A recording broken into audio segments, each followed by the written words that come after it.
This show is sponsored by BetterHelp. Think of that feeling when you finish a walk, run, or workout. You're refreshed, calm, and even a little proud. Therapy can feel the same, but for your mind. Build your mental strength at betterhelp.com/super. Hey, brother! If you guys are anything like me, and if you're here, hopefully that means you are, you may have recently seen the news that there is going to be a Frozen 3. Information that you may have been super excited to hear, or possibly confused over, or maybe something along the lines of like, wow, the other two were so successful, I guess I shouldn't be surprised. No matter what, there will be some new and amazing music, but what will it be about? And to be completely H with you guys, I too pretty much felt all of those things. And last week here at SuperCarlinBrothers, we did our breakdown for a very similar reaction to a different sequel, which was our predictions for the film Toy Story 5. Like, what would actually make that new installment a meaningful addition to what is otherwise a really fantastic franchise? And so today we wanted to do the same thing for Frozen. We want to analyze what the story has already said so far, what it still has room to say, and with that in mind, where it could potentially be going. So without any further ado, let's break it down. Hey, brother! I love to think that some of you were like, break it down, and then we had the theme music and kind of danced a little bit.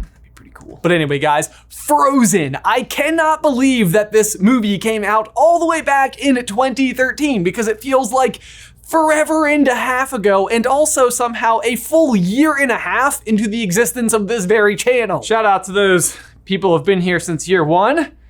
Stuck through all the cringy haircuts and bad white balance. I will say though that at that point in the channel's existence, we were not exactly Disney theorists, and I was 24 years old and not exactly the target demographic for this movie. Or so I thought. Because it wasn't actually for a couple of years after the movie's release and someone gifting me a copy of it and me kind of reluctantly watching it because it was a snow day. And what I found was I absolutely loved it. More than I ever could have expected. Completely and utterly, unironically, loved it. The misdirect with Hans, the sisterly love, the kingdom of Arendelle, Elsa's powers, and did I mention all of the truly fantastic scenes that feature just spectacular ice? You may or may not know this about me. Bit of a nice guy. That's ice, not nice.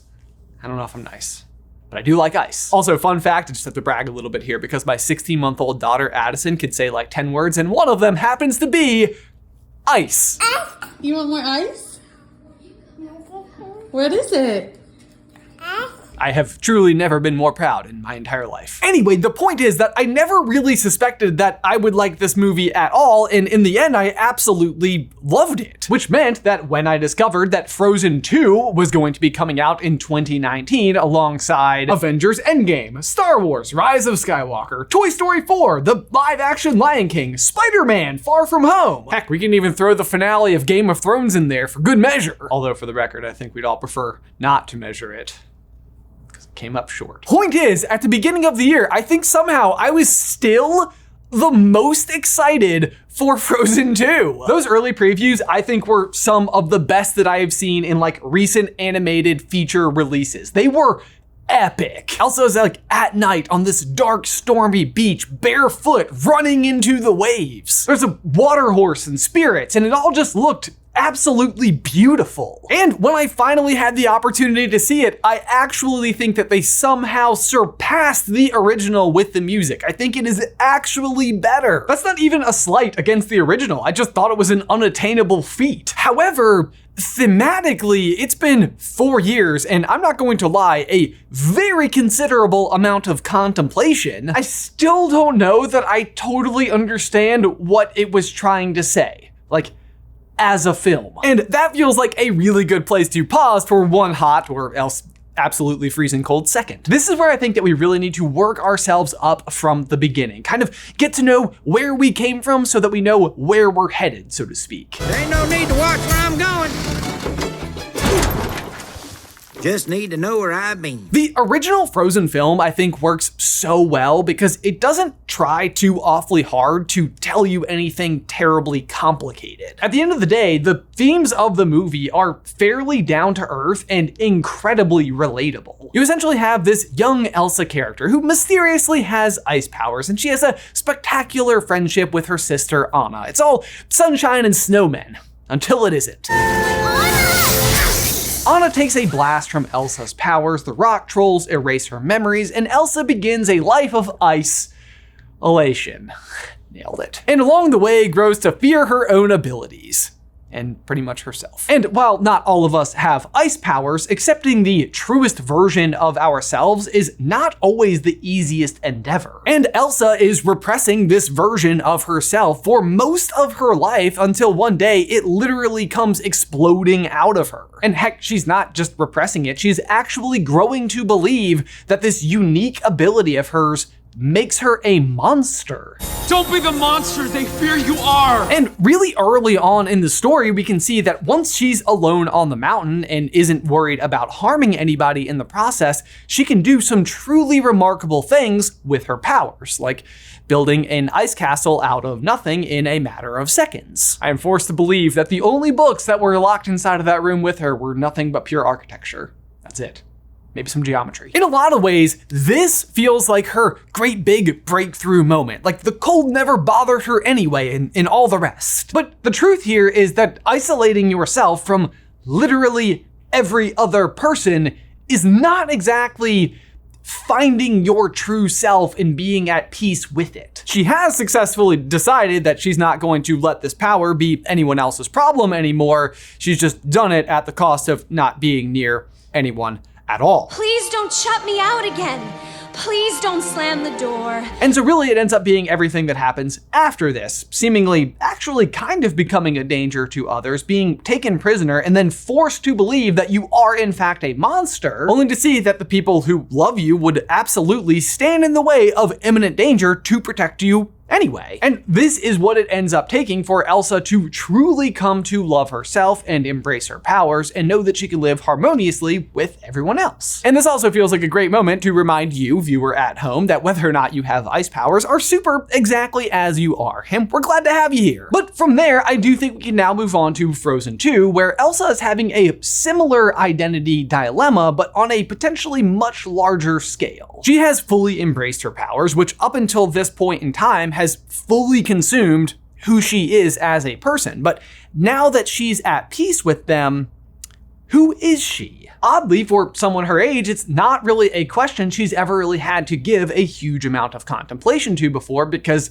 she was born into a very important role as Queen, a duty that has nearly endless tasks and never really grants her the opportunity to discover who she is beneath the powers and responsibility. But it is a question that she feels like is tugging at her, and then at some point in time, quite literally singing at her. You know, the whole, ah. Oh, nailed it. Thanks. But this also ends up being a question that she is understandably afraid to find the answer to. Her whole life, in a lot of ways, has been one big, great, long struggle. And so while maybe she's not entirely sure who she is, her life has also never been better. Her kingdom loves her and she's close with her family, and they even play charades. Is it worth changing all of that just to chase some personal answer? I mean, have you ever even played charades? Nothing. Air. Tree. People. Treeple. But that's not a word. Oh, shovel boy. Teeth? I'll tell you what, I don't think Elsa has.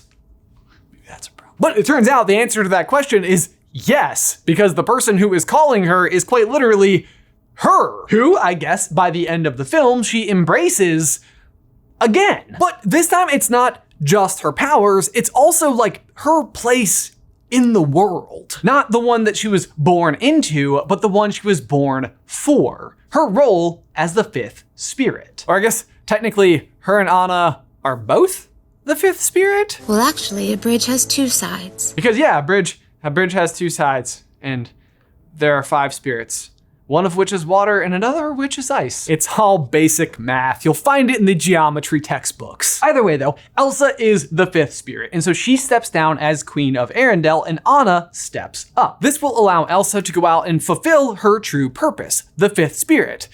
Which is what? This is honestly where I feel like I get really lost within Frozen 2, and it may just be because there was otherwise a lot going on. Like, is she part of the Northuldra tribe of people now? Or is she somehow like her own entity separate from both them and Arendelle? Is she even still technically alive? We actually wondered about that last one quite a bit, and I still stand by the fact that it's a pretty fair question. Guys, we need to take a quick moment to let you know that today's video is brought to you by BetterHelp. Let me ask you guys, have you ever had a moment of clarity, a realization about yourself? Because let me tell you, getting to know yourself is truly a lifelong process. Whether it's dealing with your ice powers or the everyday rigors of life, as humans, we are constantly growing and changing. So when you have those moments of clarity, it can be a really special thing. And as someone who personally goes to therapy regularly for the past several years, I can tell you that one of the most unsung benefits of going is making these realizations about yourself and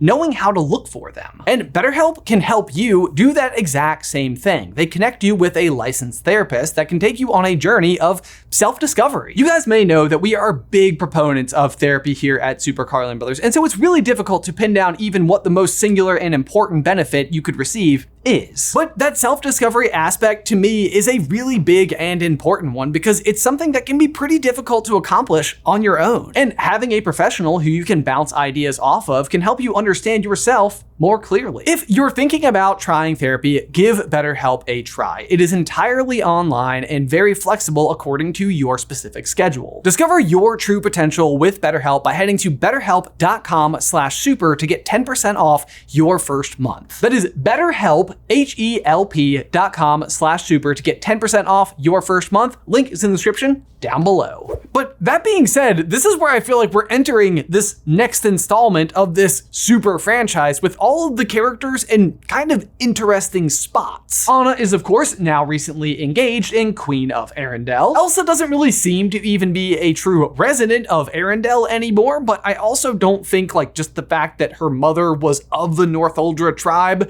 gives her any claim to the throne that may or may not exist within that group of people, other than the fact that she's the human embodiment, if you will, of the magic that they live alongside. It's specifically that they live alongside that magic. They're not subservient to it. I do think that it is incredibly likely that there will be a lot of integration that has happened between the Northuldra people and the people of Arendelle, since that was kind of like a major plot point of the last movie that they couldn't. Again, this is one of those areas in Frozen 2 where I felt like there was a huge missed opportunity to just quite literally let that gigantic tidal wave wipe out the previous city of Arendelle. They actually show us the evacuation of the city, so we would know that nobody would actually be harmed in the process, and it would give them the opportunity to rebuild the city to showcase both the Northuldra people and the people of Arendelle. And while they didn't actually do that in Frozen 2, I do think that it lays some fantastic groundwork for potential themes that we might see in Frozen 3, which is this idea of balance. Right now you have these two groups of people who are living harmoniously next to one another, and I think it could work towards this idea of living harmoniously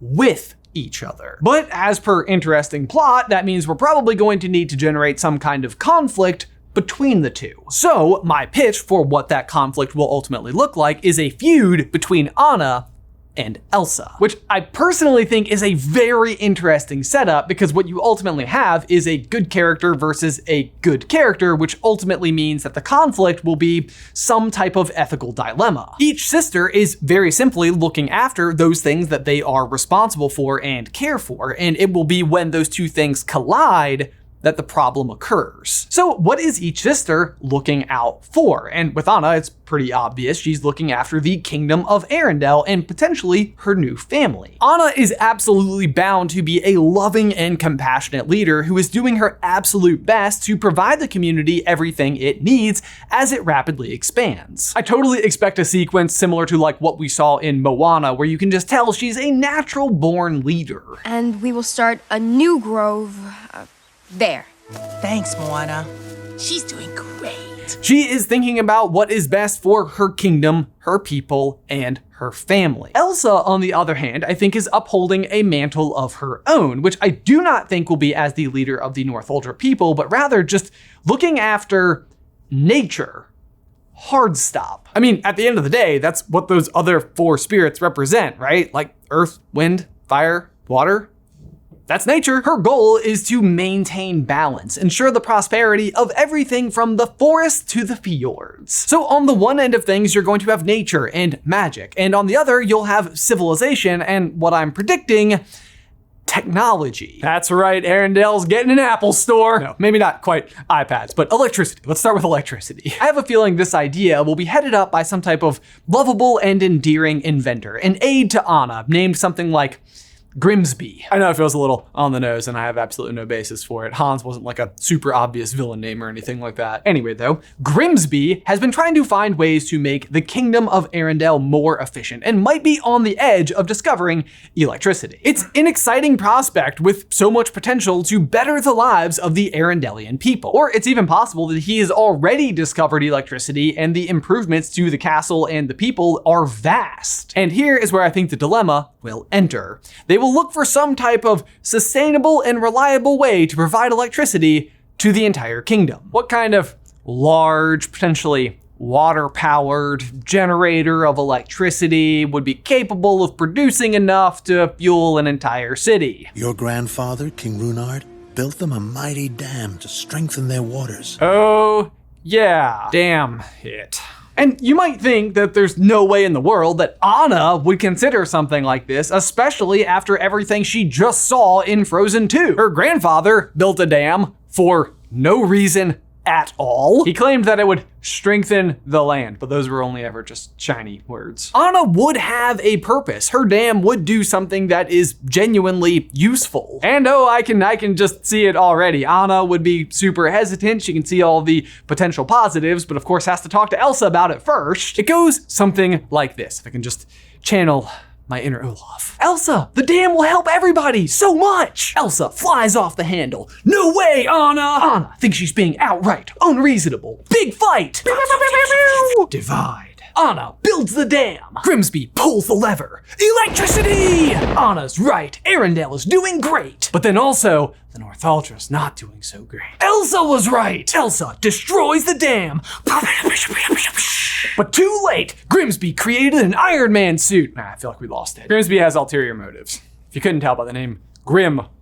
Actually, you know what? We have a clip for this. Olaf, you say it. Guess what? I'm the bad guy. What? As long as I have another one of those scenes where Lieutenant Mateus can be blown away by whatever Olaf's recap is, I will be happy. Either way though, now the sisters have to come together to defeat Grimsby, who actually wanted the power for like an army or robots or like some type of big drill. Just insert bad guy thing here. Now the sisters of course have to band together to defeat the bad guy or his army or whatever it is that he ended up creating. Probably a giant drill. I suspect that it requires both the combined powers of whatever good the electricity has already created for the people of Arundel and Elsa's spirit powers to defeat Grimsby. And that probably goes something like this. Big fight. The good guys are losing. Oh no! But wait, reinforcements from those people we talked about earlier but forgot about until now. For Arundel! And Grimsby's all like, not my big drill! The sisters will obviously win and both realize that the other do have important points to bring to the table and it's going to require a combined piece of ingenuity and respect for the environment to create the best possible world for the future. What I honestly do love about this particular idea is that I think it's something that we struggle with out here in the real world all the time. You have very well-intended people who are all trying to achieve some version of progress, and it's figuring out how to work together to do that as successfully as possible.